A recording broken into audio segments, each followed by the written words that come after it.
विद्यार्थियों, आज हम रामायण और महाभारत जो कि आपके संस्कृत साहित्य का इतिहास में है, इन दोनों में का एक तुलनात्मक जो इनका विवेचन है वो संक्षिप्त में उसका विवेचन प्रस्तुत करेंगे कि रामायण और महाभारत ये दोनों ही ग्रंथ जो हैं, ये दोनों ग्रंथ भारतवर्ष के वीर काव्य कहे जाते हैं या और भारतीय साहित्य के प्रमुख उपजीव्य काव्य हैं। ये भारतीय साहित्य की प्रेरणा के स्रोत हैं और दोनों ही ग्रंथों का अपना एक विशिष्ट महत्व है। और रामायण और महाभारत, जहाँ तक हम इनकी तुलना की बात करते हैं तो दोनों ही महान ग्रंथ हैं, फिर भी आकार प्रकार, रचना शिल्प, रचनाकाल, भौगोलिक सीमा विस्तार आदि अनेक दृष्टियों से इन दोनों में कहीं समानताएं हमें देखने को मिलती हैं तो कहीं जो है हमें इनमें असमानताएं या विषमताएं भी देखने को मिलती है। तो हम जहाँ तक समानताओं की बात करते हैं तो समानताओं की बात करें तो रामायण और महाभारत ये दोनों ही ग्रंथ जो है वो हिंदू धर्म एवं संस्कृति के मूल आधार हैं। दोनों ही ग्रंथ उपजीव्य काव्य हैं, अर्थात इनके बाद में इनको आधार बना करके अनेक कवियों एवं नाटककारों ने इनमें के आख्यानों उपाख्यानों का आधार बना करके उनके अंशों को लेकर के जो है अन्य ग्रंथों की रचना की है। तो रचना करने के कारण बाद का जो साहित्य है वो हमेशा इन दोनों ही ग्रंथों का ऋणी रहेगा। ये अन्य कवियों के लिए भी प्रेरणा के स्रोत रहे हैं। दोनों ही जो ग्रंथ है रामायण महाभारत, दोनों ही रचनाओं का उद्देश्य जो स्त्री है उस स्त्री का जो अपमान है उस अपमान का प्रक्षालन करना है। रामायण में सीता का हरण राम रावण के युद्ध का कारण है, महाभारत में द्रौपदी का अपमान कुरु पांडव युद्ध का कारण है। संभवतः महाभारत में जो द्रौपदी है उसका चीर हरण सीता हरण के आधार पर रचा गया है, क्योंकि इसी अवसर पर राम कथा भी जो है सुनाई गई थी। सीता का जन्म पृथ्वी से हुआ और जो द्रौपदी है उसका जन्म यज्ञ कुंड से हुआ। इसलिए दोनों ही नायिकाओं के जन्म में, दोनों ही ग्रंथों की जो नायिकाएं हैं सीता और द्रौपदी, उनके जन्म में अलौकिक तत्व विद्यमान है। साथ ही साथ दोनों का विवाह स्वयंवर रीति से हुआ, लेकिन वर के चयन में दोनों ही पिता के अधीन थी। इसके अलावा राम और अर्जुन जो है, राम अर्जुन की वीरता में 14 तथा 13 वर्ष के वनवास में, सीता और द्रौपदी के स्वयंवर में, देवताओं में, दिव्यास्त्रों की प्राप्ति में और राम में देखें तो रामायण और महाभारत के जो कथांश है उनमें समानता में कहीं कुछ दिखाई पड़ती है। रामायण में पांडवों का ही उल्लेख नहीं है, पर महाभारत में राम कथा का ही नहीं अपितु वाल्मीकि रामायण का एक श्लोक भी महाभारत में हमें प्राप्त होता है। तो इस प्रकार से जो है दोनों में हमें कुछ समानताएं मिलती हैं। दोनों ही ग्रंथों की उत्पत्ति एक ही स्रोत से अर्थात चारण गीतों से बताई गई है। इसके अनेक प्रमाण दोनों के तुलनात्मक अध्ययन से प्राप्त होते हैं। रामायण और महाभारत में कई कथाएं और वंशावलियां एक सी हैं। दोनों ग्रंथों की भाषा की समीक्षा करने पर भी ज्ञात होता है कि अनेक उपमाएं, श्लोकार्थ तथा लोकोक्तियां अक्षरशः समान हैं। इनसे यह प्रमाणित होता है कि इन कथाओं और लोकोक्तियों का एक ही उद्गम था।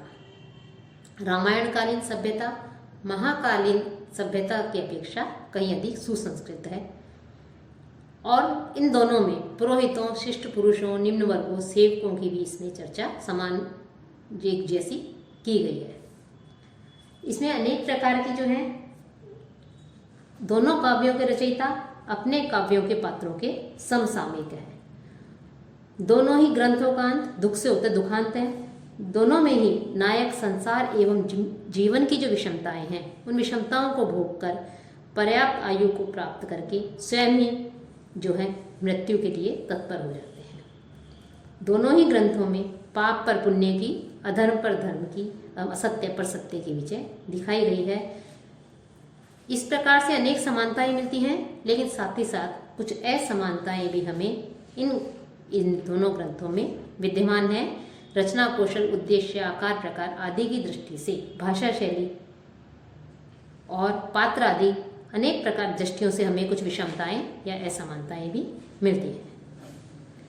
रचना की दृष्टि से रामायण महाकाव्य है, परंतु महाभारत एक विशाल ऐतिहासिक काव्य है। रामायण के कवि ने रामायण की कथा वस्तु को एक महनीय कवित्व के सांचे में ढालकर और काव्योचित ललित अभिव्यंजना द्वारा उसके समस्त अंगों को सरल बोधगम्य कोमल कांत पदावली में सजाकर यहाँ प्रस्तुत किया।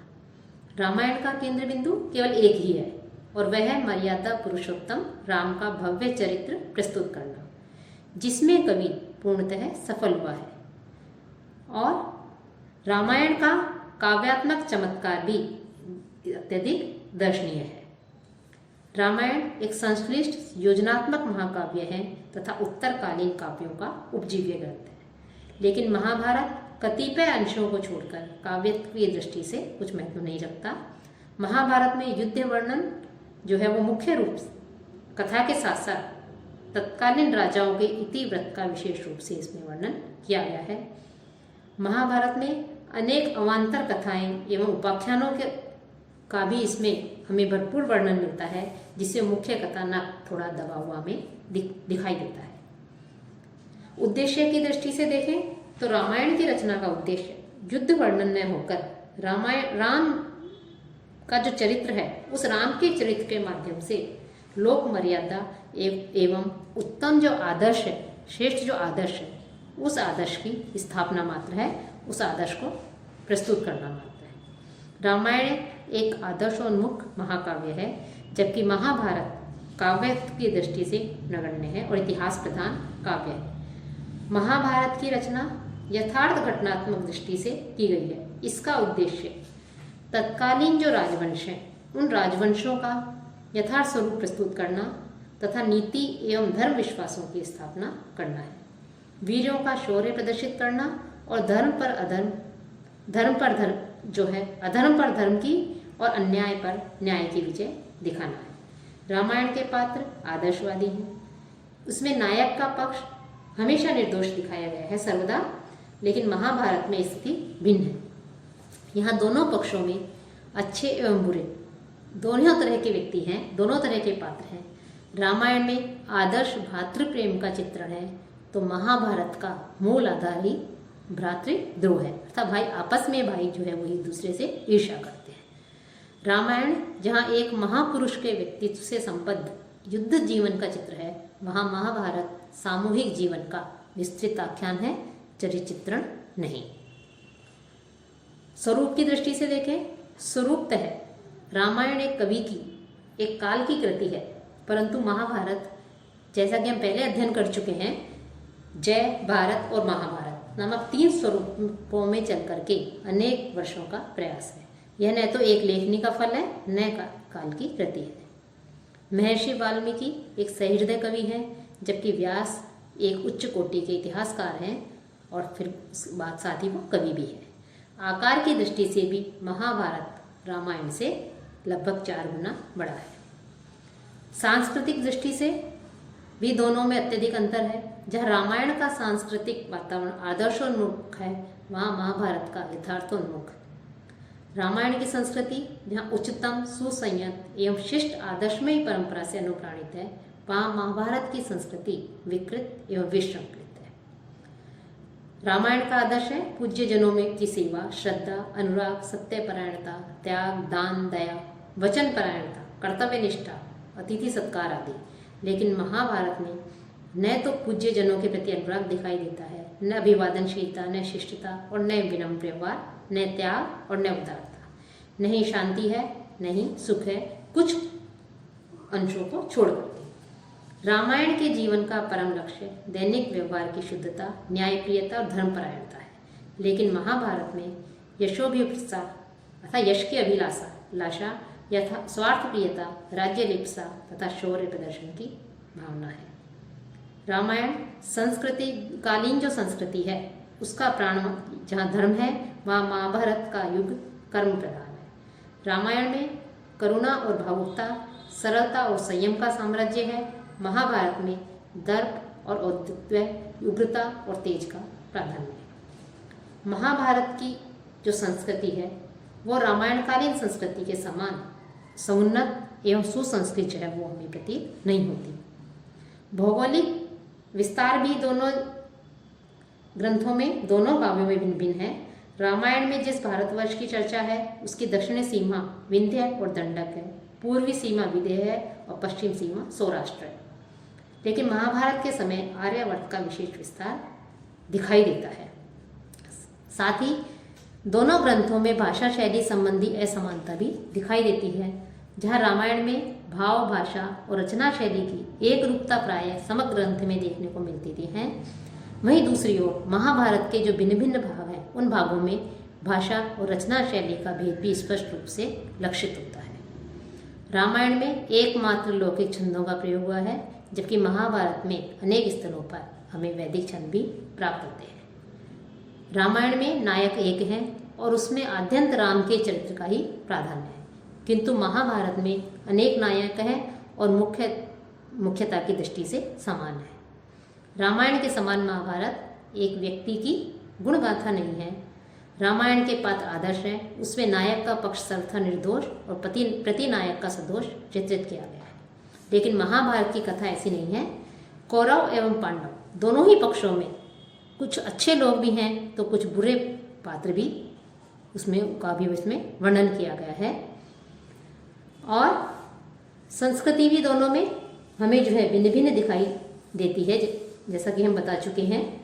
साथ ही रामायण एवं महाभारत ग्रंथों के ये जो दोनों ग्रंथ हैं, इन दोनों ग्रंथों में कुछ स्थलों को छोड़ करके काव्यत्व की दृष्टि से महाभारत अपना कोई विशिष्ट महत्व जो है कह सकते हैं नहीं रखता है। कुछ महाभारत में युद्ध का वर्णन ही मुख्य कथा के साथ साथ तत्कालीन राजाओं का जो इतिवृत्त है उसका भी इसमें वर्णन मिलता है। और भी अनेक दृष्टि हैं, उन दृष्टियों से भी अनेक इस प्रकार के कार्य हैं। उन दोनों ही दृष्टियों से रामायण और महाभारत, जहाँ हमने इनमें कुछ समानता देखी, इनके संस्कृतियों में समानता देखी, वहीं उनमें अनेक प्रकार की असमानताएं भी जो है हमें दिखाई देती हैं।